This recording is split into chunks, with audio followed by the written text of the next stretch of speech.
여러분 안녕하십니까? CCS 뉴스입니다.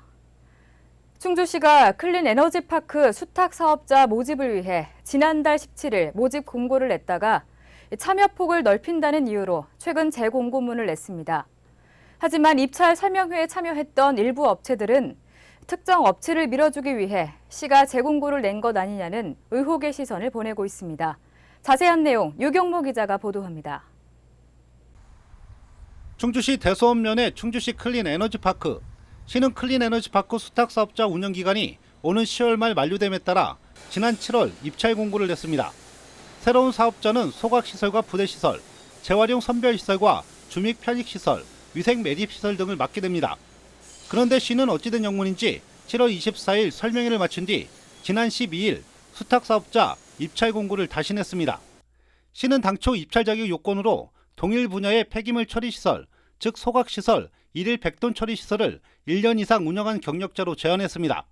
하지만 재공고 때 소각시설 1일 100톤 처리시설을 10년 이내 단독 또는 10% 이상 지분의 도급으로 1년 이상 운영한 경력자로 확대했습니다. 입찰 설명회에 참여했던 일부 업체들이 시의 특정 업체 밀어주기 의혹을 제기한 대목입니다. 10% 이상 소수 지분 운영 경력만 있어도 1일 100톤 처리 능력이 되지 않는 업체까지 입찰이 가능토록 참여폭을 넓혔다는 것입니다. 특히 시는 한 업체를 대변하는 듯한 실적을 재공고에 예시한 것도 의혹을 키우고 있습니다.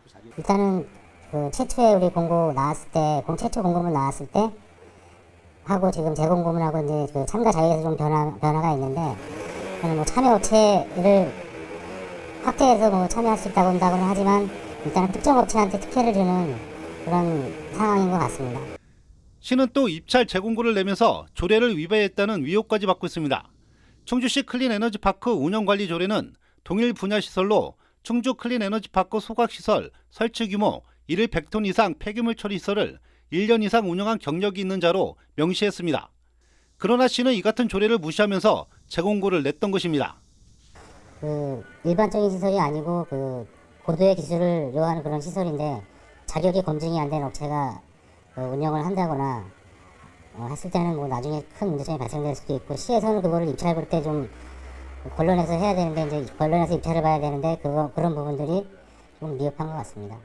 이에 대해 충주시는 운영 능력이 되지 않는 업체는 심사 과정에서 탈락하기 때문에 문제될 것이 없다고 해명했습니다. 정량평가, 정성평가, 입찰 가격 평가로 안전장치를 만들어 놓았다는 것입니다. 조례 위배에 대해서는 시 법무팀과 고문 변호사 등과 검토를 마쳤다고 말했습니다.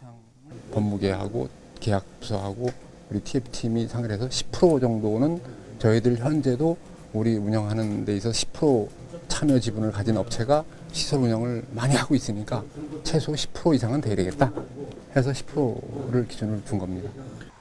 물론 안전장치로 능력이 되지 않는 업체는 선정 과정에서 반드시 탈락하는 것이 맞습니다. 하지만 시가 재공고를 내면서 특정 업체에게 추가로 입찰 자격 참여기를 열어줬다는 의혹은 피할 수 없을 것으로 보입니다. CCS 뉴스 유경모입니다.